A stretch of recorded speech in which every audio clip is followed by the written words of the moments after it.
The freezing torrential rain felt like icy needles against my skin.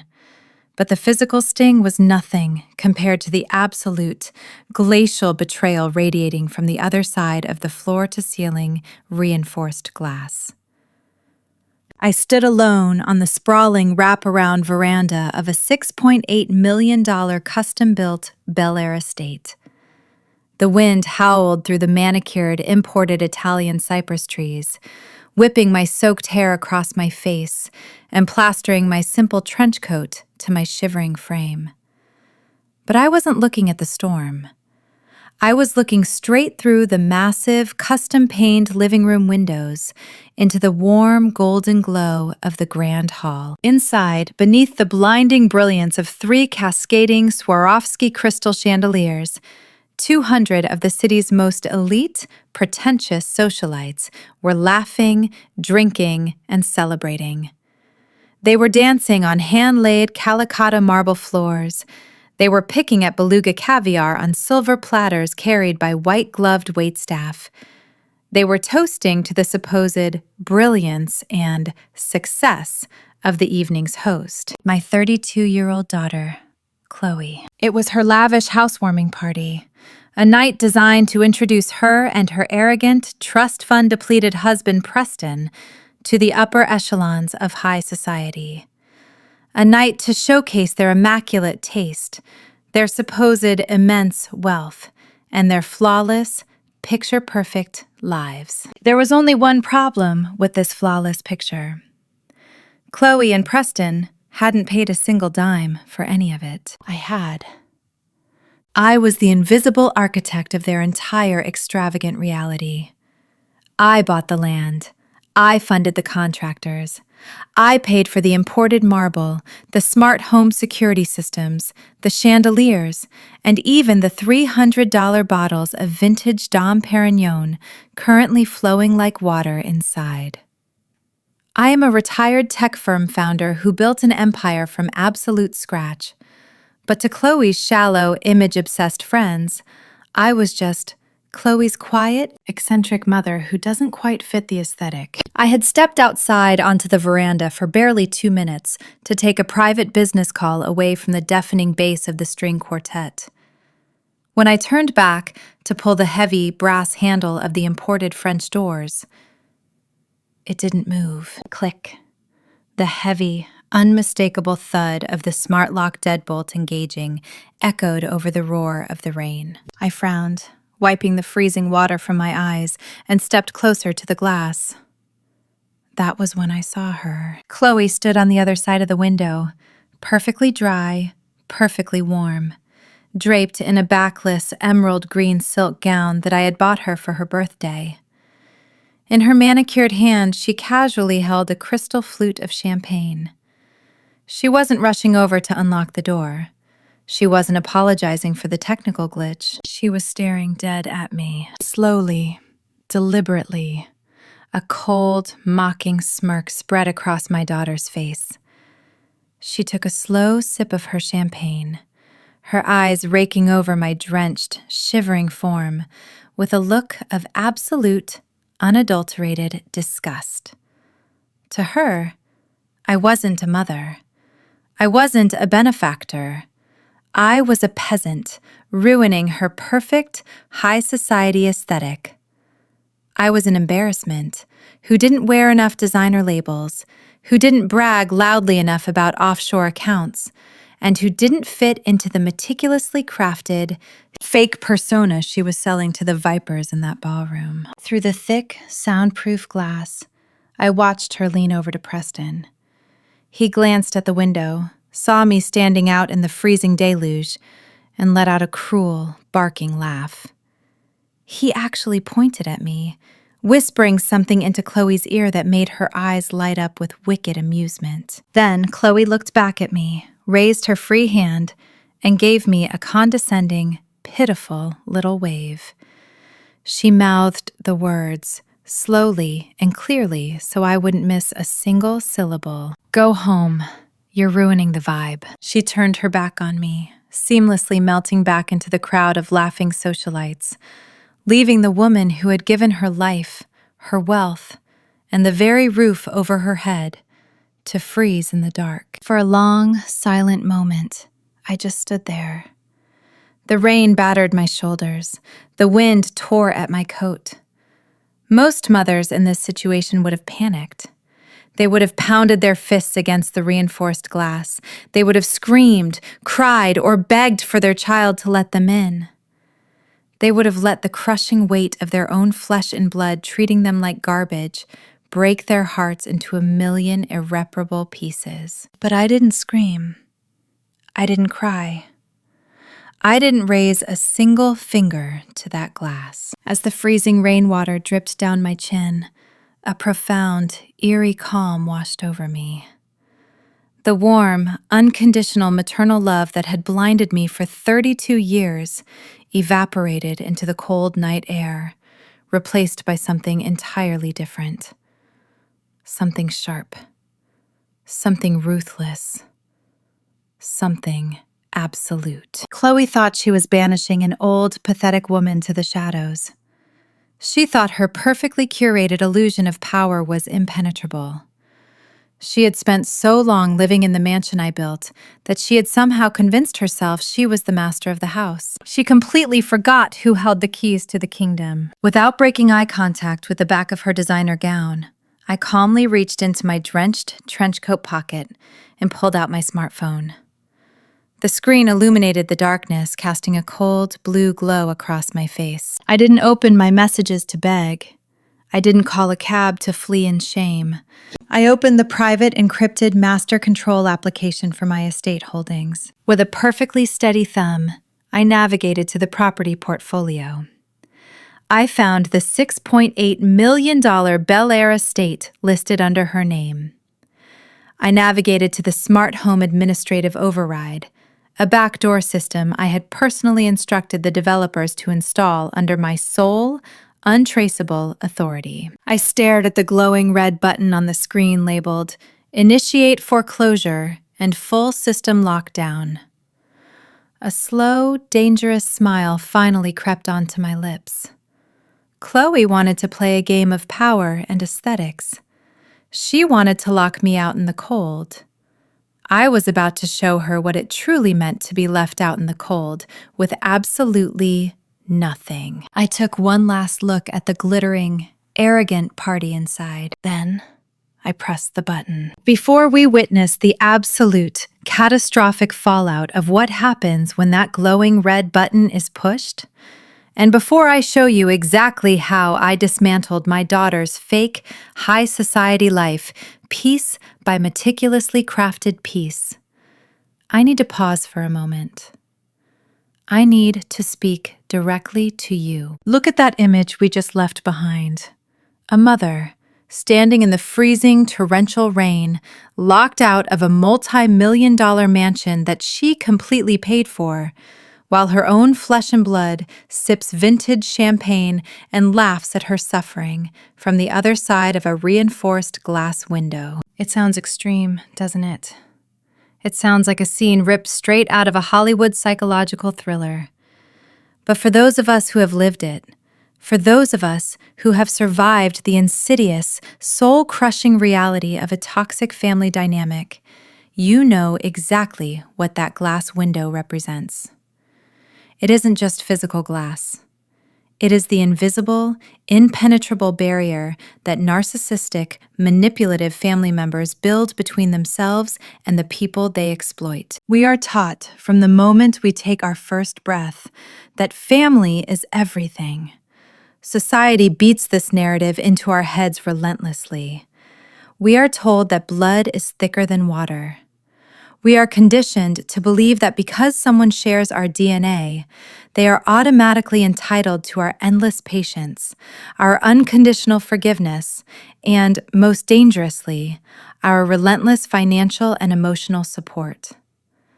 We are expected to be the silent mules, carrying the weight of their mistakes, funding their delusions of grandeur, and swallowing our own pride just to keep the peace at the Thanksgiving table. But what happens when keeping the peace means declaring war on yourself. What happens when you realize that the people who demand the most loyalty from you are the exact same people who would happily lock you out in the freezing rain the moment you no longer fit their aesthetic? There is a very specific, quiet agony in being the family scapegoat or the financial provider for ungrateful relatives.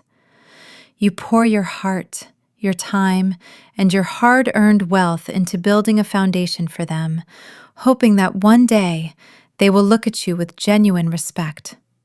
You buy the gifts, you co-sign the loans, you pay the down payments, and you tolerate the subtle, passive-aggressive disrespect at family gatherings because you keep holding on to the illusion that eventually your love will be reciprocated. But toxic people do not operate on a currency of love.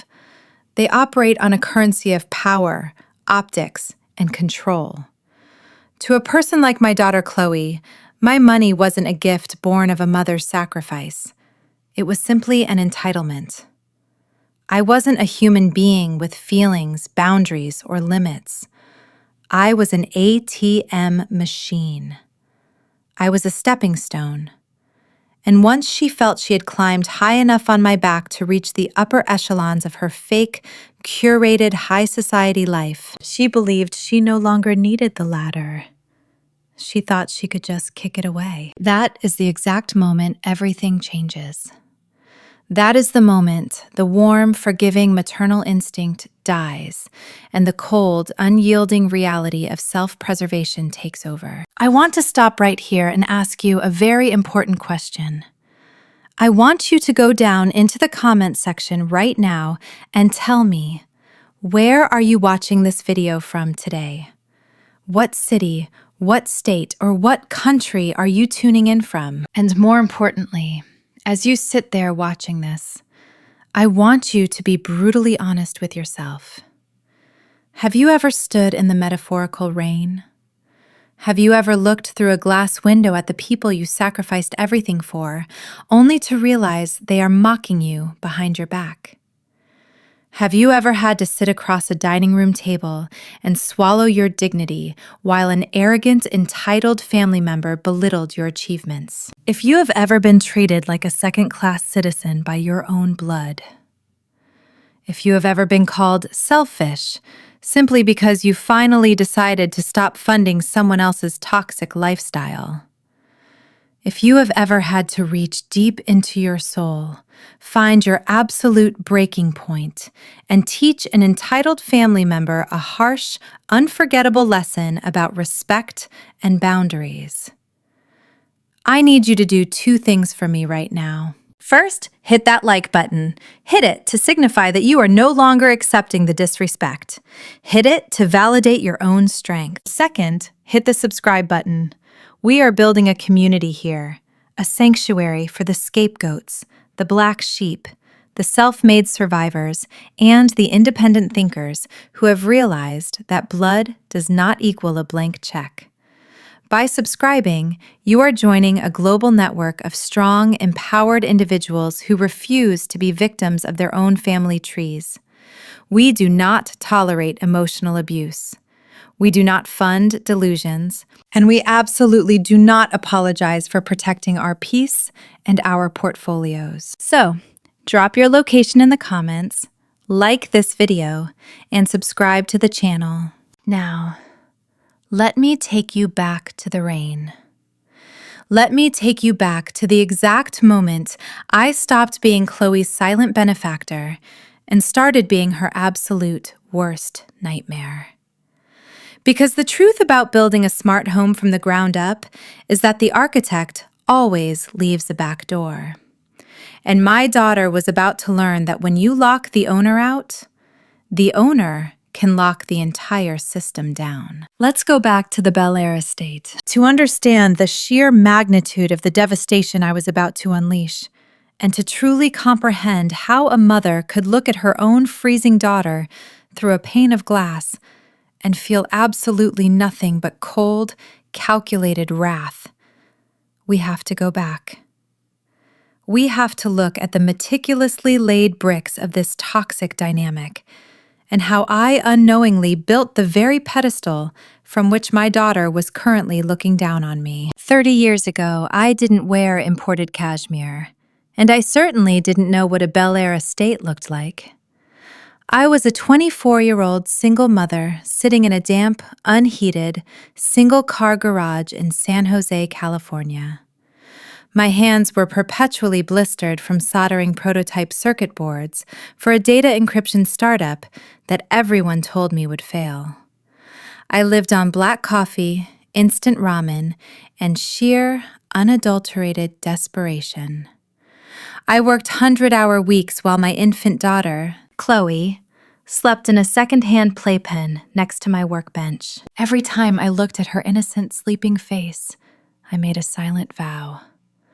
I promised the universe that my daughter would never know the grinding, humiliating poverty I had grown up with. She would never know what it felt like to put items back on the grocery store shelf because the total was $3 over budget.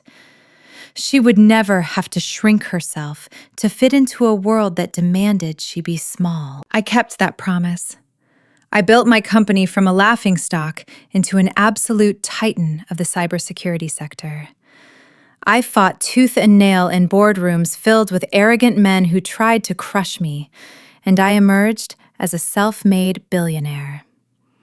But in my desperate quest to give Chloe the world, I made the most fatal mistake a parent can make. I gave her the world, but I never taught her what it cost to buy it. I shielded her from the word no.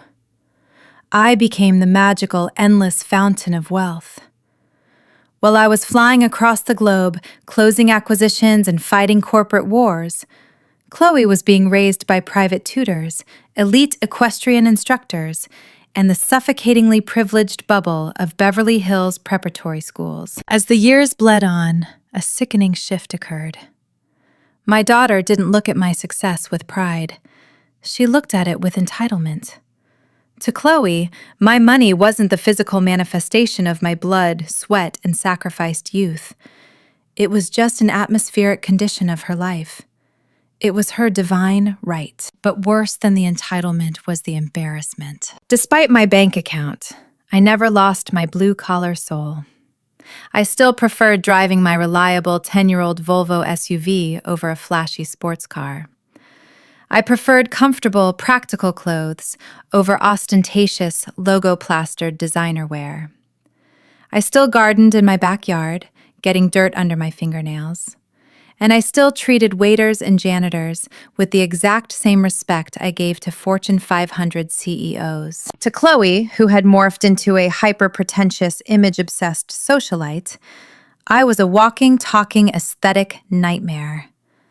I didn't fit into her curated Instagram reality. I was the gritty, unpolished root of her beautiful, blooming flower. And she wanted the root buried deep underground where no one could see it. The dynamic went from subtly toxic to utterly unbearable the day she met Preston. Preston Sterling III. Just saying his name leaves a bitter taste in my mouth.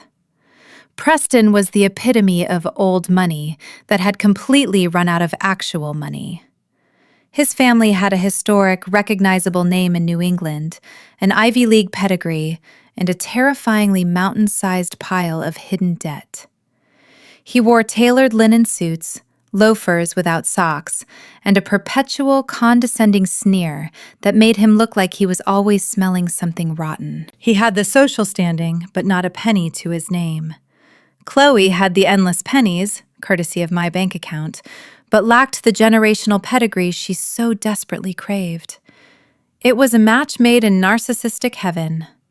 They were two parasitic vines wrapping around each other, completely dependent on the massive oak tree, me, to keep them elevated. From the moment Preston entered the picture, I was officially relegated from embarrassing mother to silent, walking wallet. I remember the dinner where they announced their engagement. I had rented out the entire top floor of a Michelin-starred restaurant in downtown Los Angeles. I paid the $40,000 bill without blinking. Yet, when Preston's snobby, bankrupt parents arrived, Chloe actively physically blocked me from greeting them first. During the dinner, Preston's mother, a woman dripping in fake pearls and real condescension, leaned across the table and asked me, "So, Margaret, I understand you're in computers? How quaint. Do you do data entry?" I opened my mouth to explain that I had recently sold a subsidiary of my firm to the Department of Defense for 9 figures, but Chloe sharply kicked me under the table. "My mother is just in administrative tech, Eleanor," Chloe interrupted smoothly, offering a tight, apologetic smile to her future mother-in-law.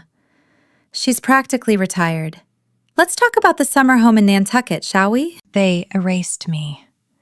They sat at a table I paid for, eating Wagyu beef I bought, drinking wine I selected, and they erased my entire legacy because my self-made, gritty reality threatened their fragile, aristocratic illusion. And like a fool, like a mother desperate to keep the peace and be included in her only child's life, I swallowed my pride. I smiled tightly. I stayed quiet. I played the role of the humble peasant so the royalty could shine. That silence was a green light for their abuse. When they got married, I paid for the $3 million destination wedding in Lake Como. I was seated at a table near the kitchens, alongside Preston's distant, less desirable relatives, while his parents sat at the head table. When they decided they needed a home fitting their new status, I bought the 2-acre plot of land in Bel Air. I personally oversaw the architecture. I poured $6.8 million into constructing a fortress of luxury. I installed the state-of-the-art smart home system, the reinforced glass, the heated marble floors. Because I am a woman who trusts no one, especially not a snake in a linen suit like Preston, I legally placed the deed in a corporate trust. Chloe was listed as the primary beneficiary and resident, which allowed her to brag that she owned it. But the trust was wholly owned by a shell corporation, which was wholly owned by me. I was the master administrator. I held the absolute, irrevocable keys to the kingdom. I never told them this, because I genuinely hoped I would never have to use it.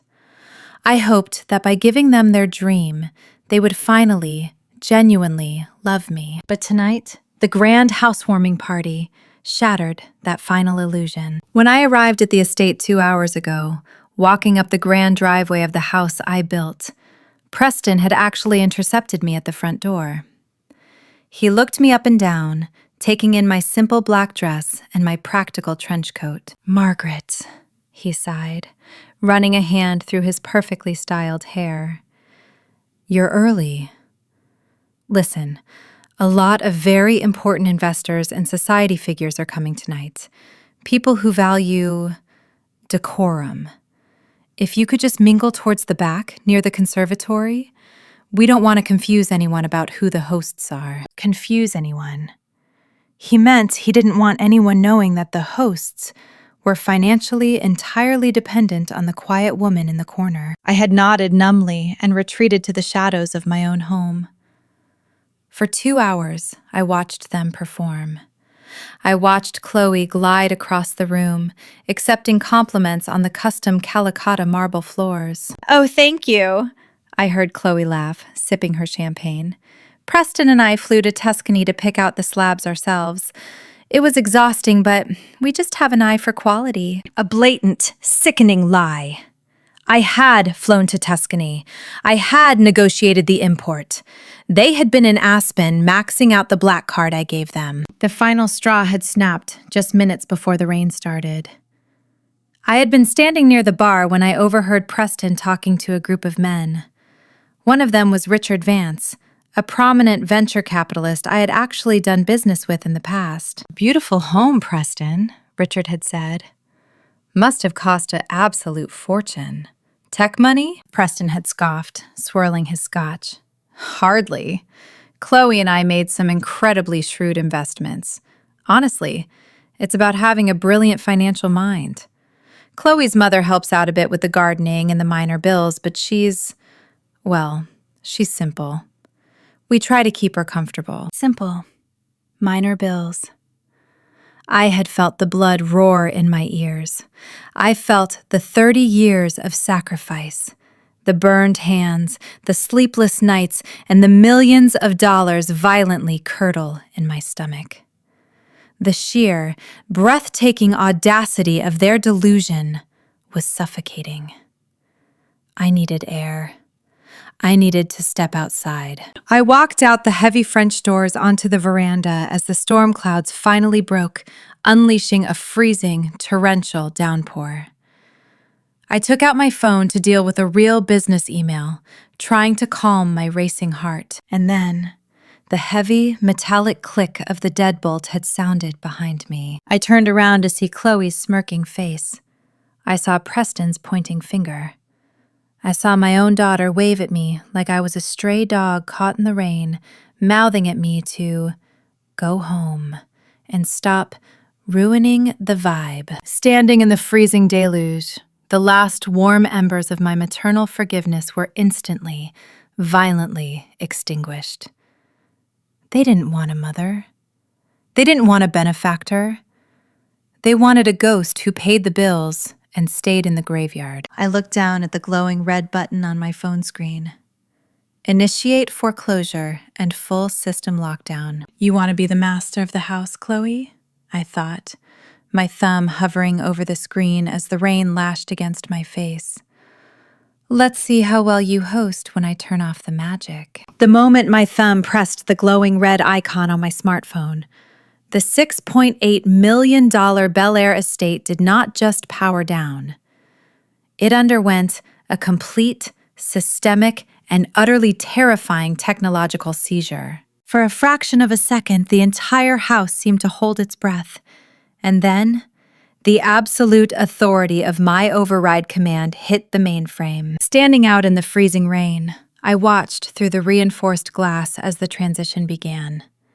First, the deafening, pulsing bass of the state-of-the-art sound system, which had been vibrating the very floorboards moments before, was violently severed. The music didn't fade. It was instantly killed, leaving a shocking, ringing silence in its wake that caused the 200 elite guests to freeze in their tracks. The string quartet, hired at an exorbitant $5,000 an hour to play in the corner of the grand hall, abruptly stopped playing, their bows hovering awkwardly over their cellos and violins as the sudden silence swallowed the room. Then the lighting shifted. The warm, inviting, golden glow of the 3 cascading Swarovski crystal chandeliers abruptly extinguished, plunging the massive room into total darkness for exactly 3 seconds. A collective gasp of shock and confusion rippled through the crowd of socialites. I could see the silhouettes of women in haute couture gowns, clutching their diamond necklaces, and arrogant men in tailored tuxedos looking around in sudden, primal panic. When the lights slammed back on, it wasn't the flattering, curated, golden ambiance Chloe had so painstakingly programmed. My master override automatically triggered the estate's security protocol. The brilliant, blinding, unyielding glare of stark, industrial white emergency lighting flooded every single square inch of the mansion. It was the kind of harsh, unforgiving light you would find in an interrogation room or a surgical theater. Suddenly, the magical, romantic aesthetic of the evening was brutally stripped away. Under that violent fluorescent glare, the expensive makeup on the faces of Chloe's friends looked caked and garish.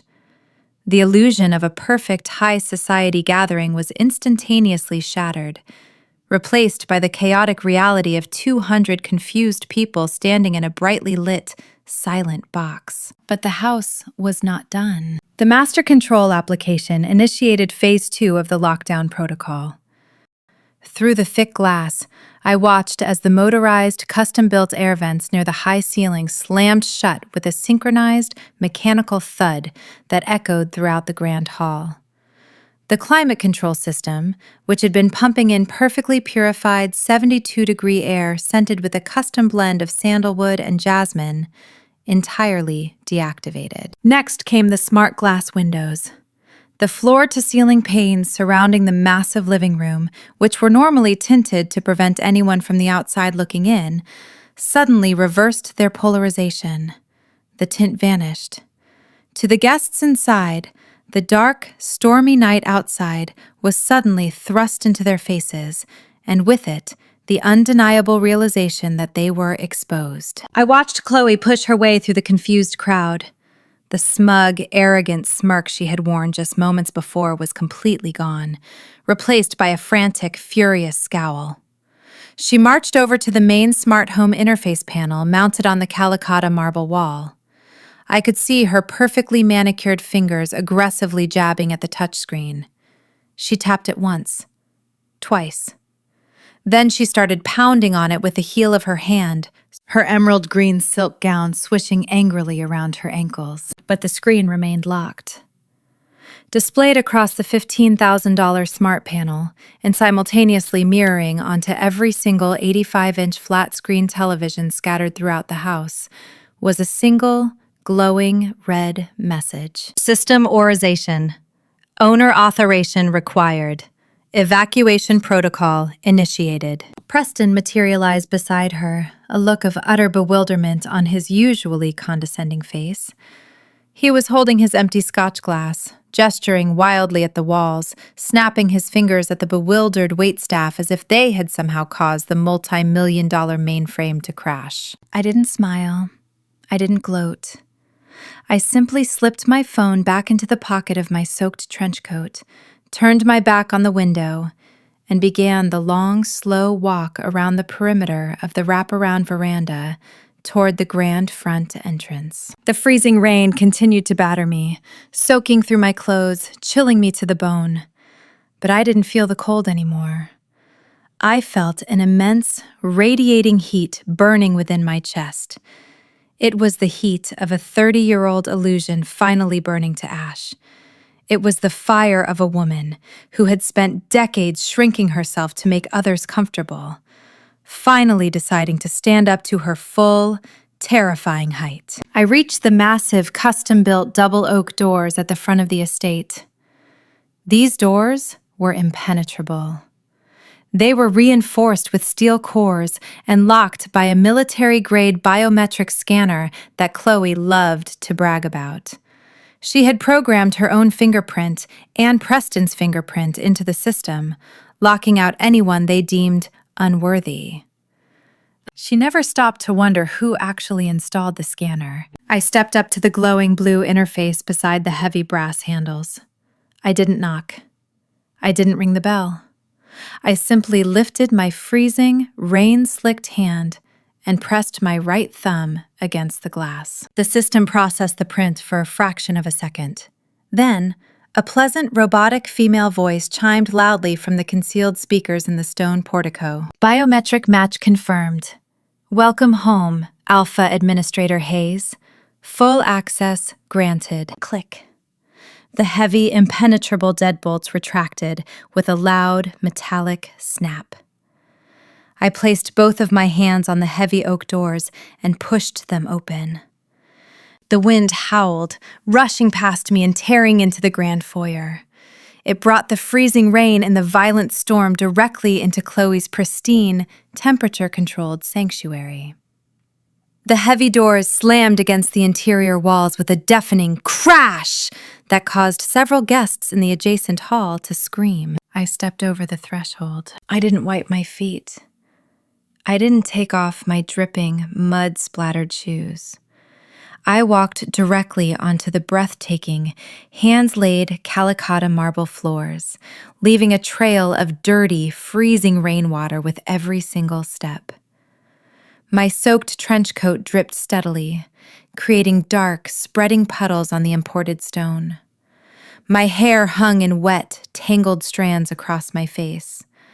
I looked like a ghost that had crawled out of a river to haunt the living. The murmurs in the grand hall instantly died. 200 pairs of eyes turned to stare at the soaked, imposing figure standing in the foyer. The sheer, audacious disrespect of my entry, tracking mud and storm water into a $6.8 million architectural masterpiece, was so shocking to these high society snobs that they were literally rendered speechless. What in the absolute hell is going on? Chloe's shrill, panicked voice cut through the silence. She pushed her way through the crowd of stunned guests, Preston trailing right behind her like a lost, angry lapdog. When she rounded the corner and saw me standing in the foyer, dripping onto her precious marble, her eyes widened in pure, unadulterated fury. She didn't ask if I was okay. She didn't apologize for locking me out. All she saw was her aesthetic being ruined. Are you insane? She shrieked, pointing a shaking manicured finger at my muddy shoes. Look at the floor! You're ruining the marble! How did you even get in here? The door's locked down.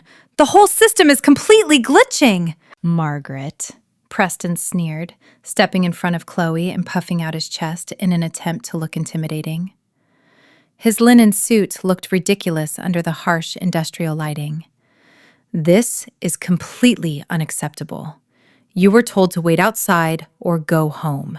You do not barge into my house like a wet, stray animal and destroy our property.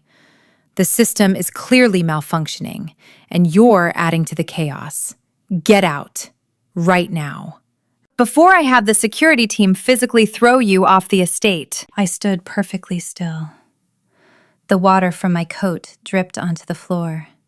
Drip, drip, drip. The sound echoed in the massive, silent room. I looked at Preston. Then I looked at Chloe. The absolute audacity, the breathtaking delusion that they still possessed an ounce of power in this situation almost made me laugh. But I didn't. Instead, I reached into my pocket, pulled out my smartphone, and tapped the screen once. Instantly, the massive, imposing oak front doors behind me began to close on their own. They swung shut with a heavy, mechanized groan, the steel deadbolts engaging with a terrifying final slam that sealed the entire house. Several guests gasped. Preston flinched, instinctively taking a step back. The system isn't malfunctioning, Preston, I said. My voice was not the quiet, accommodating, apologetic tone of the mother they had abused for decades.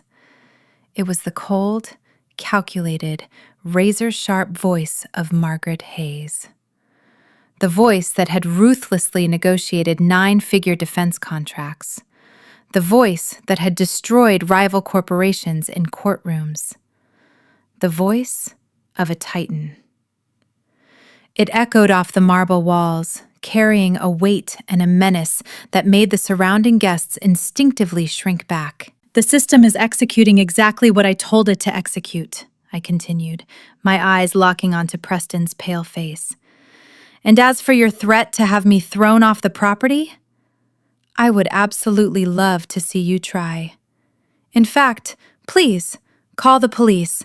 Call them right now, because I am practically vibrating with excitement to watch the Los Angeles Police Department arrest a squatter for threatening the legal, solitary owner of this estate. Chloe let out a harsh, derisive bark of laughter, though her eyes betrayed a flicker of sudden, primal panic. The owner? Mom, have you finally lost your mind? Are you having a psychotic break?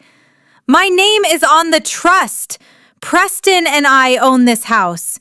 We are the primary beneficiaries. It's our property. Is it, Chloe? I asked softly, taking a slow, deliberate step forward. My muddy shoe left another glaring dark footprint on the white marble. Yes! She screamed, her perfectly curated high society facade cracking violently in front of her friends. The trust is in my name. It's filed with the county. Everyone knows we own it. You own a residency agreement, I corrected her, my voice dropping to a deadly, quiet register that forced the entire room to lean in to hear me. An agreement that is contingent on the goodwill of the parent corporation that funded the trust. A parent corporation called Apex Holdings, LLC. I raised my phone. With a flick of my thumb, I bypassed the lockdown morning on the massive 85-inch television screens mounted on the walls of the Grand Hall.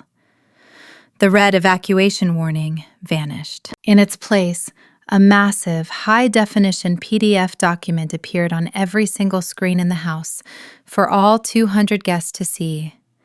It was the master deed and the corporate ownership structure of the Bel Air estate. "Look at the screens, Preston," I commanded, my voice cracking like a whip. "Since you have such a brilliant financial mind, since you are such a shrewd investor, tell the room what you see." Preston turned his head, his eyes scanning the massive document projected on the wall. The blood drained from his face so fast he looked like a corpse. His mouth opened, but no sound came out. "Can't read it?" I mocked, stepping further into the light. "Allow me to translate for your elite friends. The Bel Air estate is owned by Apex Holdings LLC.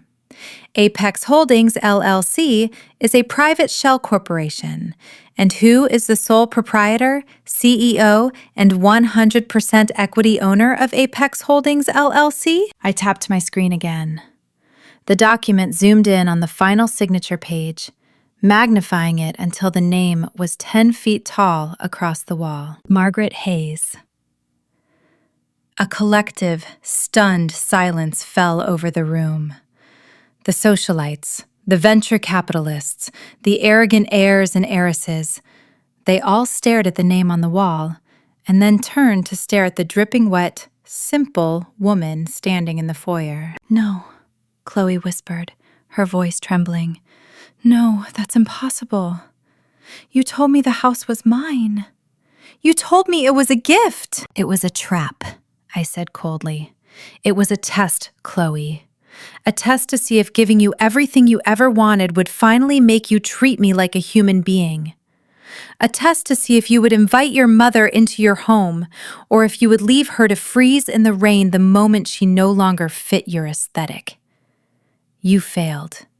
Spectacularly." Before Chloe could even form a response, a man pushed his way to the front of the crowd.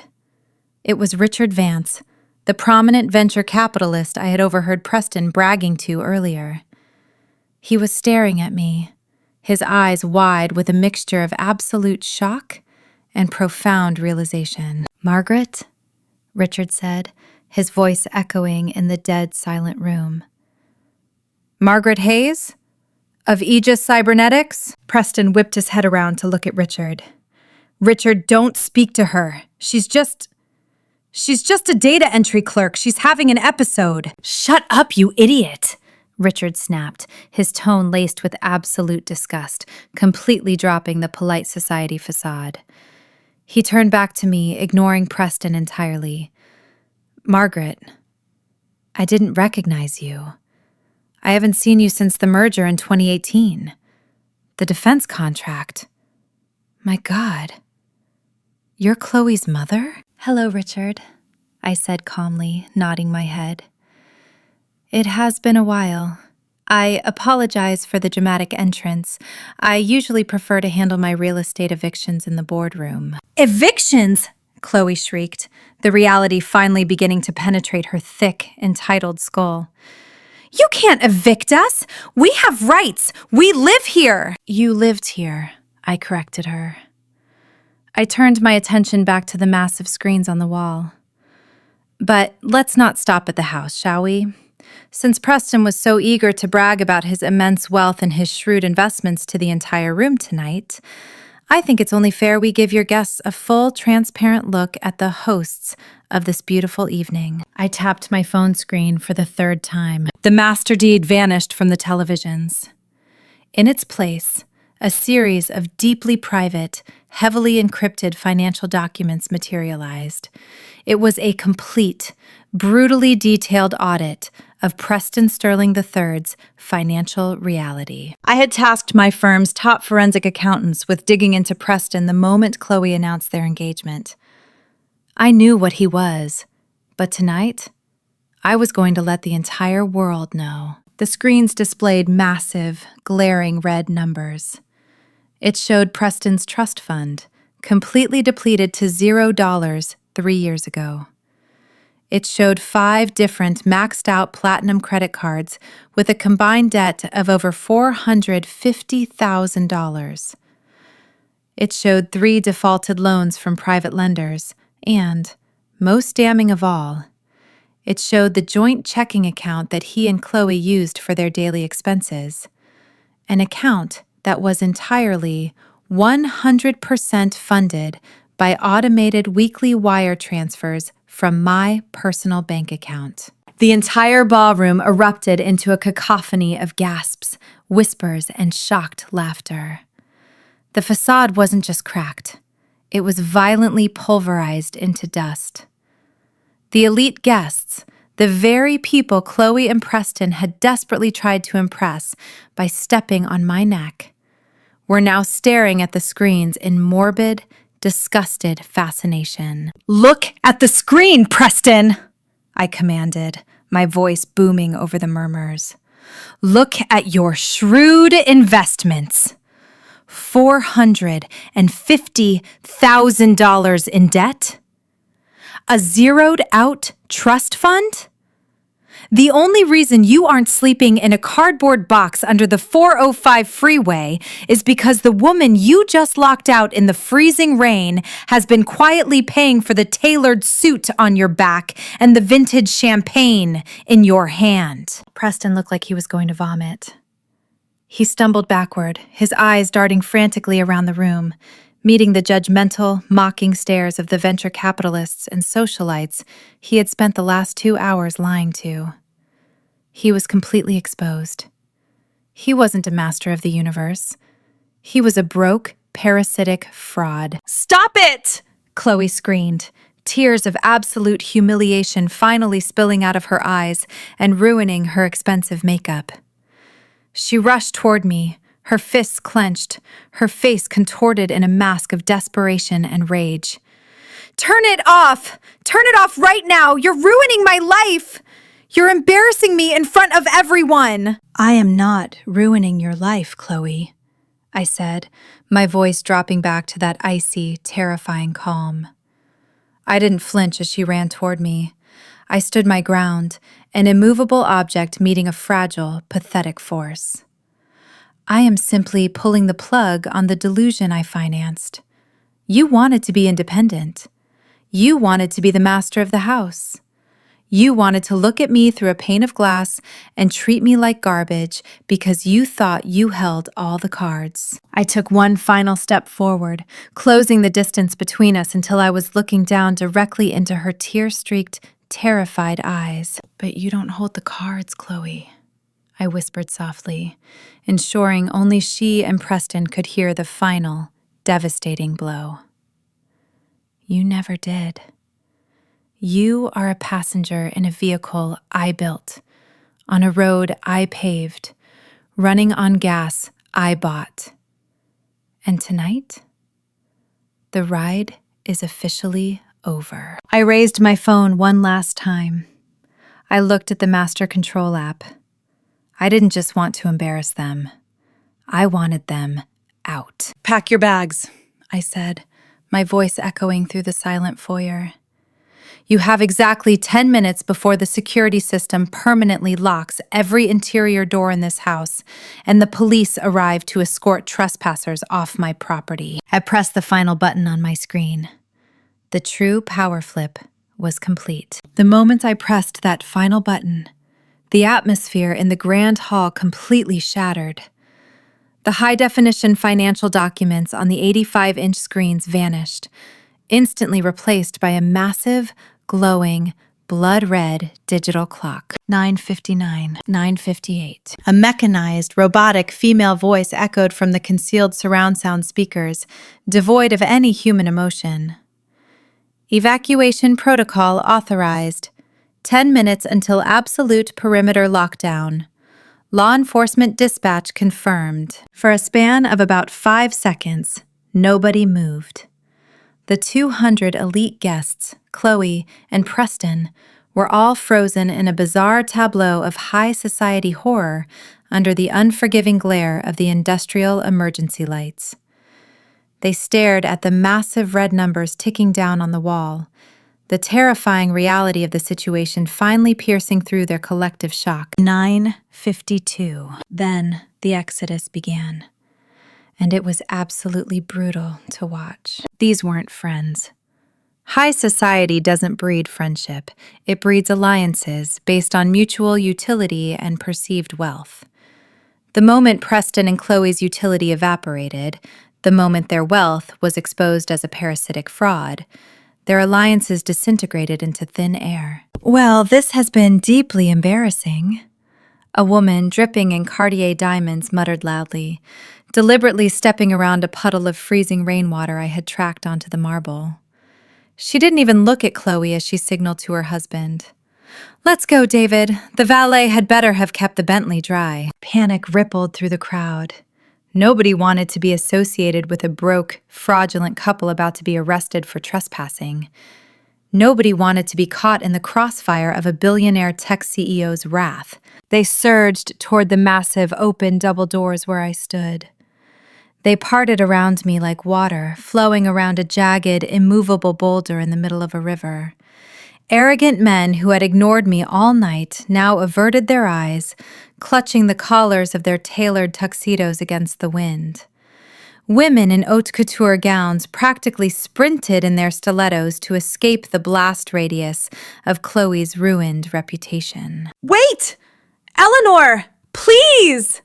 Chloe screamed, her voice cracking as she reached out to grab the arm of a prominent real estate heiress she had spent months trying to court. Eleanor violently yanked her arm away, looking at Chloe with an expression of pure, unadulterated revulsion. "Don't touch me, Chloe. You lied to us. You're completely broke. You're literally wearing clothes your mother paid for while you locked her outside like a dog. You are disgusting." Chloe recoiled as if she had been physically struck.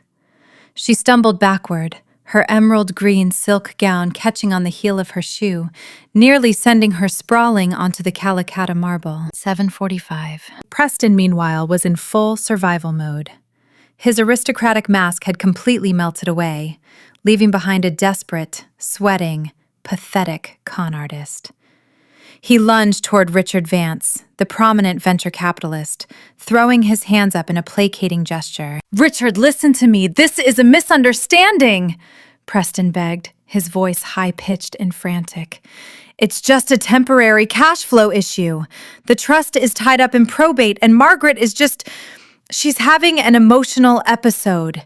We still have the Nantucket property. We still have the—" "You don't have a damn thing, Preston," Richard Vance interrupted, his voice a low, dangerous growl.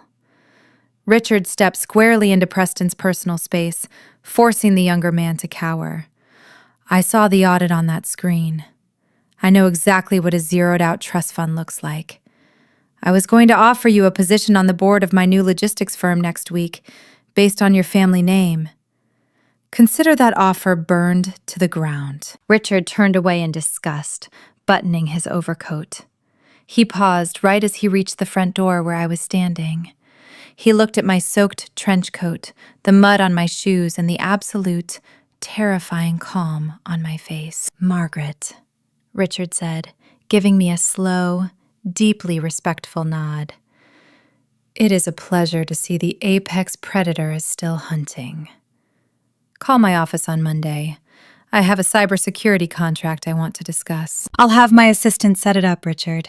Drive safe," I replied smoothly. Richard walked out into the storm, leaving Preston standing in the middle of the emptying hall, his mouth hanging open, watching his entire professional and social future incinerate in real time. 5:30.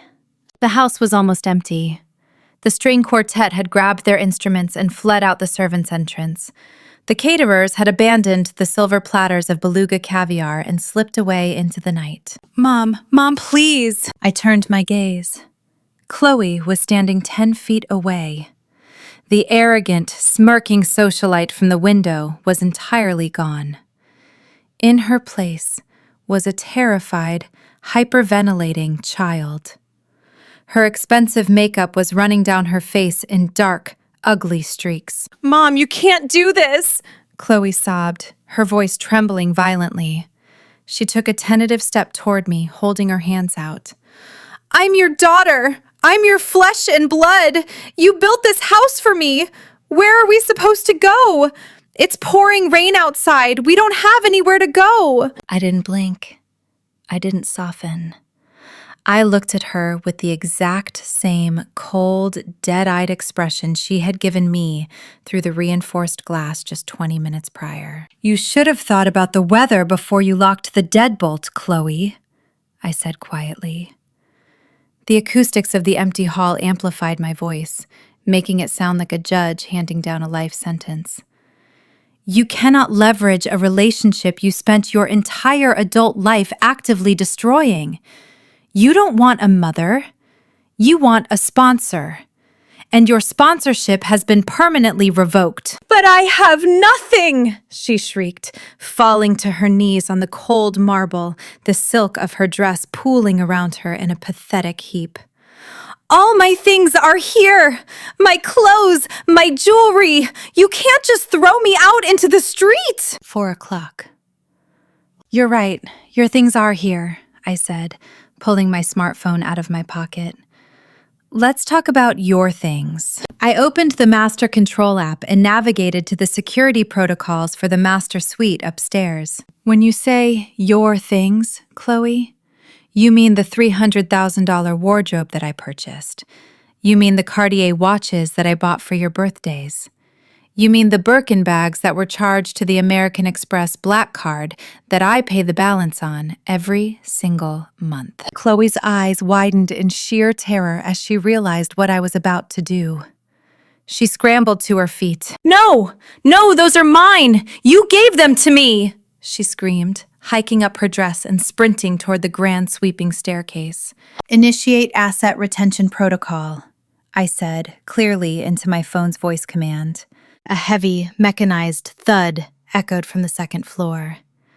Chloe froze halfway up the staircase, her hands gripping the wrought iron banister. The biometric locks on the master suite, the walk-in closets, and the jewelry safes have just been permanently engaged, I announced to her back. They will not open for your fingerprint. They will only open for mine. You are not leaving this house with a single asset that was purchased with my money. You evil witch! Preston suddenly roared, finally finding his courage now that the intimidating men were gone. He charged toward me, his fists clenched, his face red with rage. You can't steal our property. I'll sue you. I'll drag your name through the mud. I'll take half of your entire goddamn company for emotional distress. He didn't make it within 5 feet of me. Before I even had to raise a hand to defend myself, the sound of heavy, booted footsteps echoed on the front portico. 3 massive men dressed in tactical black gear stepped through the open doorway, blocking Preston's path. It was my private corporate security team. I had signaled them the moment I was locked out on the veranda. The lead security officer, a man named Miller who had been with my firm for a decade, stepped directly in front of Preston. He didn't say a word.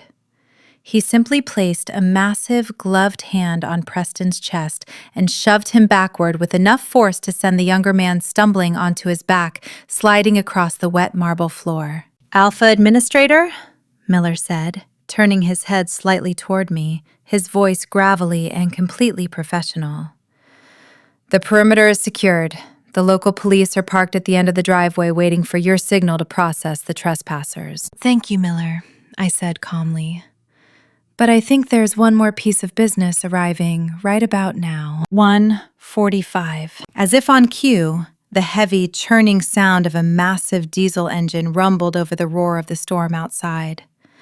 Flashing yellow lights cut through the darkness, illuminating the rain sweeping across the front lawn. Preston scrambled to his feet, rubbing his chest, and looked out the open front doors. His jaw dropped. A heavy-duty commercial tow truck was backing up the sprawling circular driveway. The driver hopped out into the rain, a clipboard in hand, and began unwinding a massive steel winch.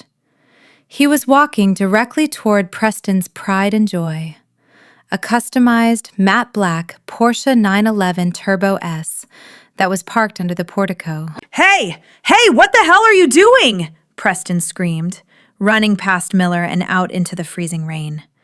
Get your hands off my car! That's my car! The tow truck driver didn't even flinch.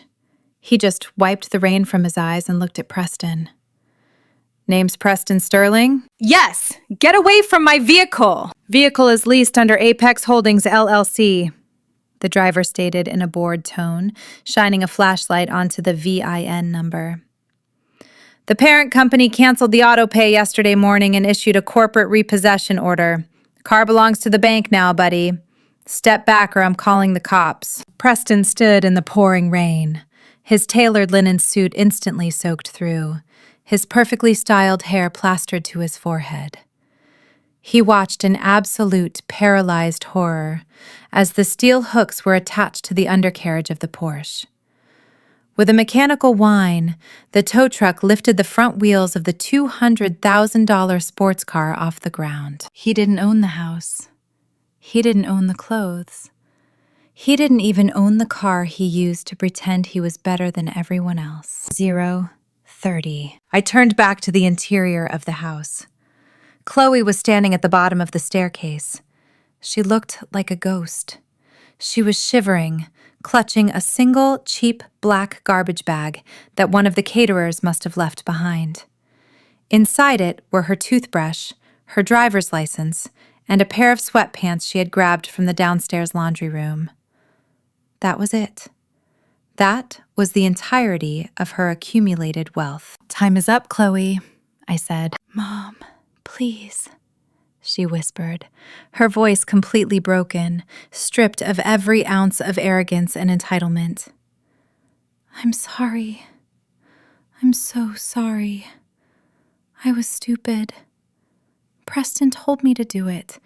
He said we needed to establish dominance. Please, just let me stay in the guest room. I'll get a job. I'll pay rent, please." "You are 32 years old, Chloe," I replied, my voice steady and completely void of pity. "You spent your entire life believing that my blood was a blank check. You believed that you could abuse me, erase me, and humiliate me, and I would simply continue to fund your delusions. You wanted to be independent. Today is your first day of true independence." I gestured to Miller. Miller and the other two security guards stepped forward. They didn't touch her, but their imposing presence was enough. They formed a wall, slowly walking forward, forcing Chloe to back up toward the open front doors. Mom! She screamed, a sound of pure primal agony that echoed off the high ceilings. Mom! I didn't answer. I simply watched as my security team corralled her out the front doors and onto the wet stone portico. Preston was standing near the driveway, shivering uncontrollably, watching his repossessed Porsche being towed away into the dark. 0, 0, 0, 0. The massive red digital clock on the screens hit 0. A loud, synchronized clack echoed through the entire mansion as every single interior door, window, and security gate simultaneously locked down. I stood in the foyer, looking at my daughter and her husband standing out in the freezing torrential rain. They were soaked to the bone. They had no money, no car, no home, and absolutely no power. The flawless, picture-perfect high society aesthetic they had tried to protect by locking me out had been violently ripped to shreds, exposing the pathetic, broke reality underneath. I reached out, grabbed the heavy brass handle of the imported French oak door, and looked Chloe dead in the eye. "Go home, Chloe," I said, echoing the exact words she had mouthed to me through the glass. "You're ruining the vibe." I slammed the heavy door shut. Click. The massive deadbolt engaged. The heavy metallic click of the biometric deadbolt engaging sounded like a gunshot in the cavernous foyer. It was the sound of absolute finality. It was the sound of a 32-year-old toxic cord being violently, permanently severed. I stood alone in the grand entrance of the $6.8 million Bel Air estate, the palms of my hands resting flat against the cold, damp wood of the reinforced oak doors. Outside, I could hear the muffled, pathetic sounds of Preston shouting at the police who had just pulled up to the front gates, and the faint, hysterical sobbing of my daughter as the reality of her new, impoverished existence finally crashed down upon her shoulders. But inside there was nothing but a profound, breathtaking silence. I slowly turned around, resting my back against the doors, and looked out over the sprawling expanse of the grand hall. Just 30 minutes ago, this room had been a suffocating theater of fake laughter, clinking crystal, and poisonous arrogance. It had been filled with 200 of the most elite, pretentious socialites in Los Angeles, all gathered to worship at the altar of Chloe and Preston's fabricated wealth. Now it looked like the aftermath of a localized hurricane. The harsh, brilliant glare of the industrial emergency lighting illuminated every single flaw in the room. Half-empty flutes of vintage Dom Perignon were abandoned on the edges of the hand-laid Calicotta marble tables, the expensive champagne already going flat. A single, silver serving tray lay discarded on the floor, beluga caviar smeared across the pristine white stone like a dark stain. The $5,000 an hour string quartet had left their sheet music scattered across the floor in their desperate haste to escape the blast radius of my wrath. And then there was the trail of muddy, freezing rainwater I had tracked all the way from the front doors right through the center of the immaculate room. It was a dark, jagged scar across Chloe's perfect, curated aesthetic. I took a slow, deep breath. The custom-scented, sandalwood and jasmine purified air was gone, replaced by the sharp, metallic tang of the storm I had dragged inside with me. Miller, my lead security officer, stepped out from the shadows of the adjacent corridor. His heavy, tactical boots made no sound on the marble. He stopped a respectful distance away, his hands clasped behind his back. "Alpha Administrator," Miller said quietly, his voice a low, steady rumble in the massive, empty house. "The local authorities have officially detained the trespassers at the end of the driveway. They are currently being processed for removal from the private road. The perimeter is 100% secure. Do you require a medical team or a private transport back to your primary residence?" I looked around the massive, echoing room one last time. I looked at the towering, floor-to-ceiling windows, the cascading Swarovski crystal chandeliers, the sweeping wrought iron staircase that led up to the master suite. I had poured $6.8 million into this property. I had spent countless hours reviewing architectural blueprints, negotiating with contractors, and importing the finest materials from across the globe.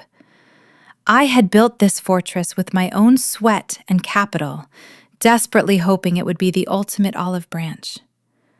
I had built it, hoping it would finally earn me the love, respect, and inclusion of my only child. But as I stared at the cold, unfeeling walls, a profound realization washed over me. This wasn't a home. It was a mausoleum. It was a multi-million-dollar monument to a fantasy that never actually existed. It was a gilded cage designed to house a parasite, and now that the parasite was gone, the cage was entirely useless to me. I didn't want to live here.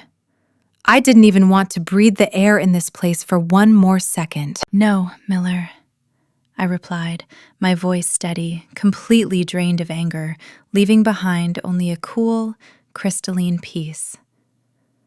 "I won't be needing transport. I brought my own vehicle. It's parked in the subterranean overflow garage." I reached up and unbuttoned my drenched, mud-splattered trench coat.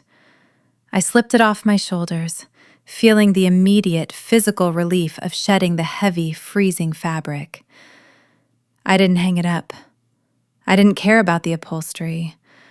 I simply let it drop from my hands, leaving the soaked coat in a crumpled, dripping heap right in the middle of a $50,000 custom-upholstered Italian leather sofa. It was a symbolic shedding of skin.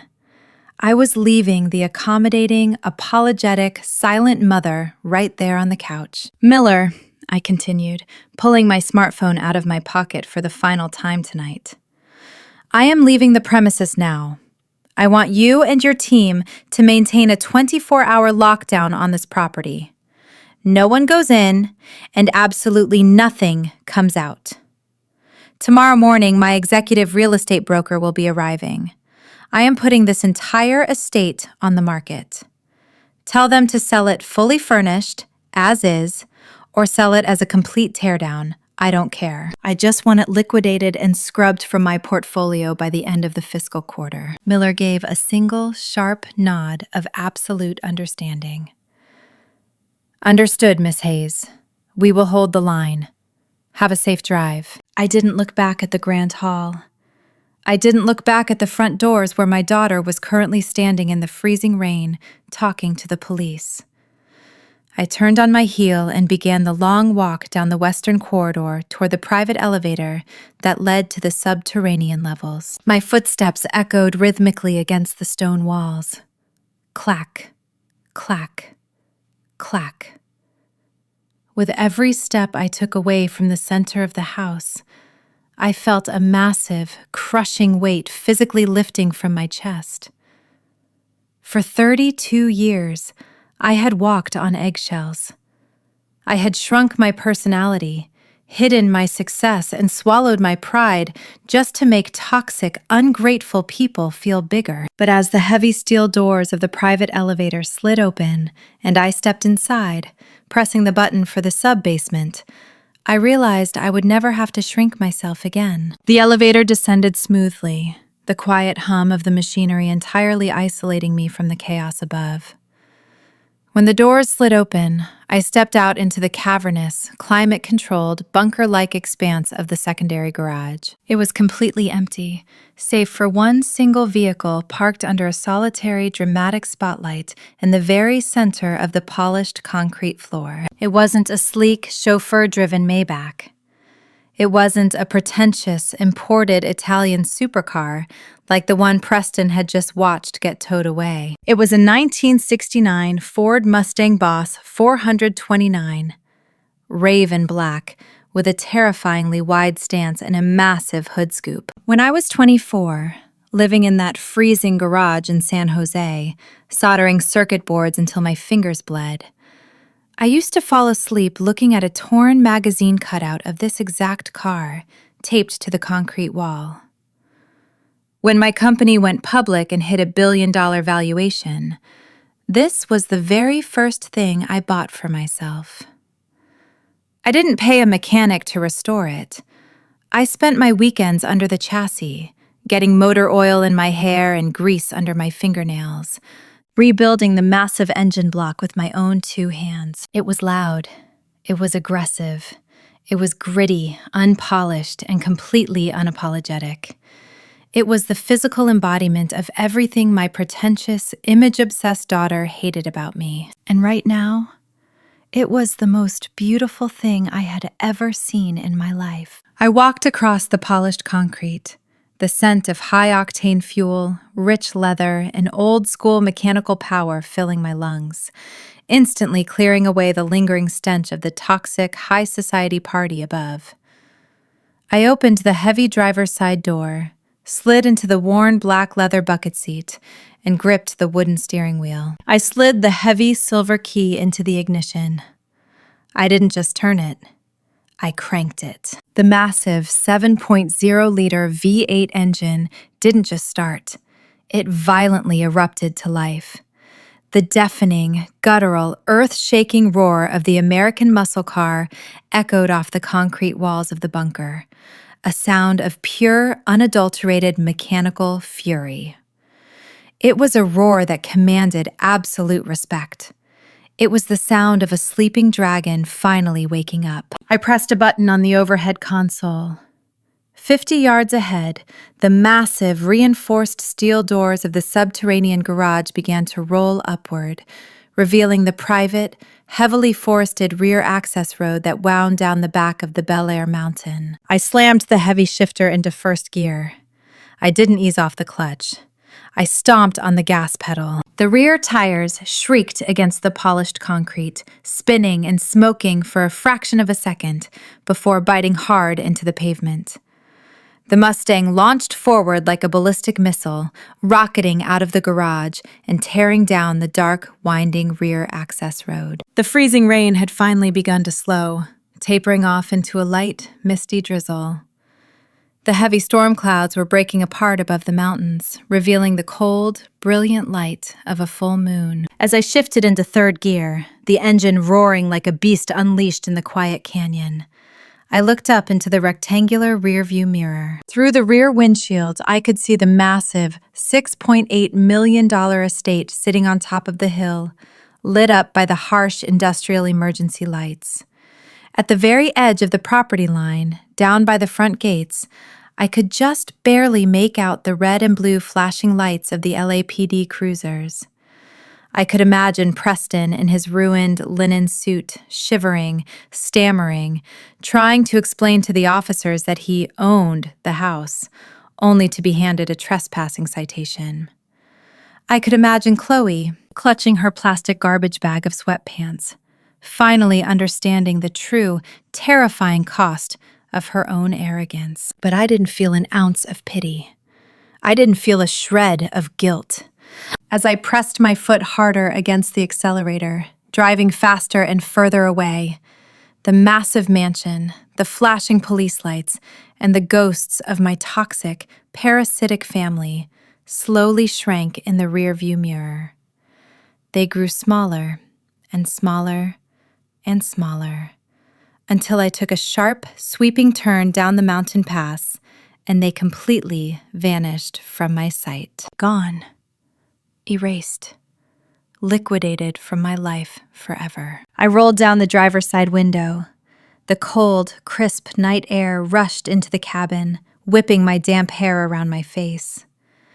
Below me, the sprawling, glittering grid of Los Angeles stretched out toward the dark horizon, a sea of millions of lights. I took a deep, shuddering breath, filling my lungs with the pure, intoxicating scent of the rain-washed canyon.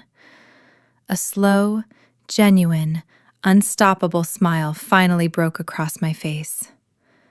I wasn't an ATM machine anymore. I wasn't a scapegoat. I wasn't a simple, quiet woman hiding in the shadows of her own success. I was Margaret Hayes. I was a self-made titan. I had survived the fire. I had built the empire. And tonight, I had taken my absolute, unyielding power back. The screen fades to black as the deafening, triumphant roar of the Mustang's engine echoes through the canyons, driving forward into a completely free, untouchable, and beautifully independent future. The morning after the storm, I woke up in my primary residence, a beautiful, modest, unpretentious, mid-century modern home tucked away in the hills of Pasadena. There were no cascading crystal chandeliers. There were no hand-laid imported marble floors.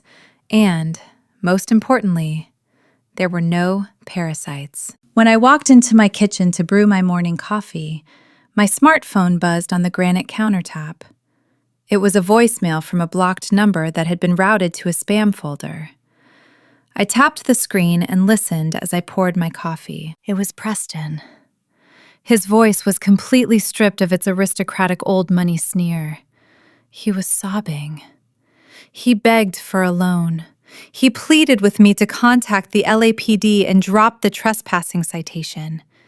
He swore that Chloe was entirely to blame, that she had manipulated him, and that he actually had immense respect for me. Before the 2-minute voicemail even finished playing, I pressed delete. Then came the emails from Chloe, sent from a public library computer because her phone had been shut off due to the canceled family plan.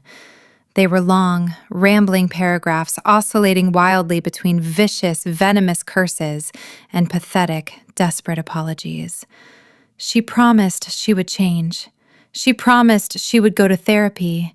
She promised she would never disrespect me again if I just gave her the access codes to the trust fund. I didn't reply. I didn't forward them to my lawyer. I simply created an email filter that automatically routed any correspondence containing her name directly into the digital trash bin. Within 30 days, the $6.8 million Bel Air estate was completely liquidated.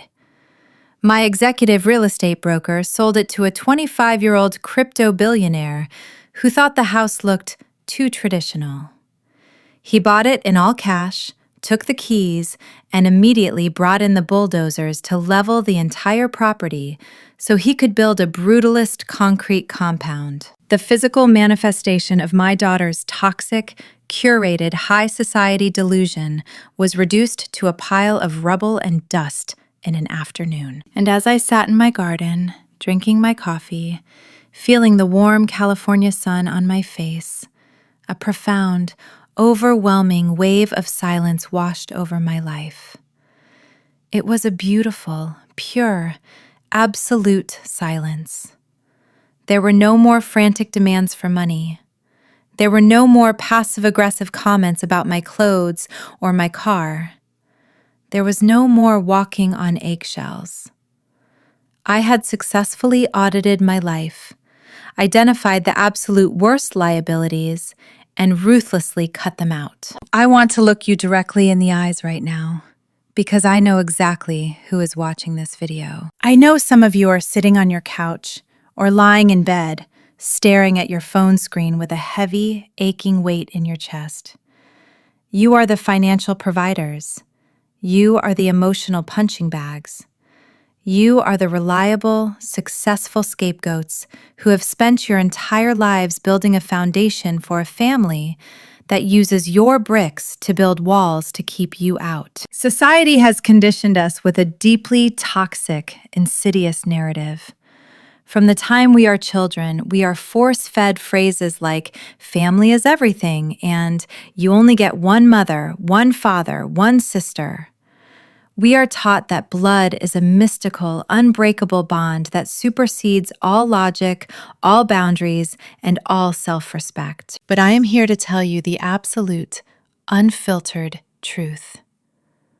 Blood does not equal a blank check. Sharing DNA with someone is a biological accident. It is not a lifelong contract for indentured servitude.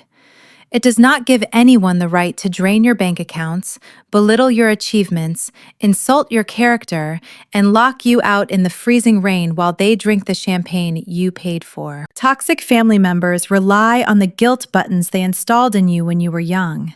They know exactly how to push those buttons to make you feel like you are the selfish one for finally saying no. They will call you arrogant. They will tell the extended family that you have changed since you got a little money or success. They will launch massive smear campaigns against you to protect their own fragile victim narratives. Let them talk. Let them point fingers. Let them play the victim in the pathetic little theater of their own making. Because while they are busy gossiping about you, you are busy building your empire. Walking away from toxic family members is not an act of cruelty. It is not an act of malice. It is the ultimate, most necessary act of self-preservation. You cannot save people who are actively trying to drown you.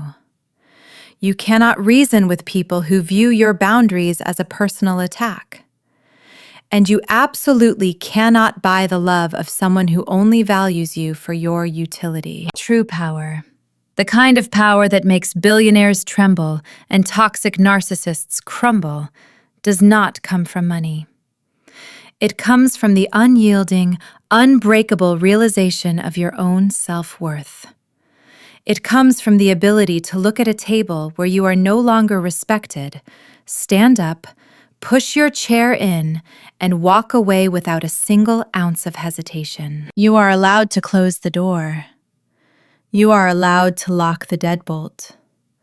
You are allowed to take the master keys to your life, your wealth, and your emotional energy and put them in your own pocket. If my story resonated with you today, if you felt that familiar, burning anger in your chest when Chloe locked that door, and if you felt that soaring, victorious release when the tow truck hauled Preston's car away, I need you to do something for me. First, I want you to go down into the comments section right now and share your story. This is a safe space. This is a sanctuary. Have you ever had to cut ties with a toxic family member? Have you ever had to stop co-signing the loans, stop paying the rent, and finally stand up for yourself? How did you find the courage to walk away? Share your experiences, because I promise you, there is someone reading the comments right now who is terrified to take that first step. Your story might be the exact spark they need to finally break their own chains. Second, I need you to hit that like button. Hitting that button is a digital declaration that you are done being the victim. It is a signal to the algorithm and to the world that we are building a movement of strong, self-made, unapologetic individuals who demand respect. And finally, hit the subscribe button and turn on the notification bell. By subscribing, you are joining a global community of survivors, titans, and independent thinkers. We do not tolerate emotional abuse. We do not fund delusions. We know our worth, and we protect our peace at all absolute costs. Remember, the next time someone tries to make you feel small in a house that you built, do not argue, do not cry, do not beg for their approval. Just smile, pull out your phone, and shut the entire system down. Stay strong, stay independent, and never apologize for your success. I will see you all in the next video.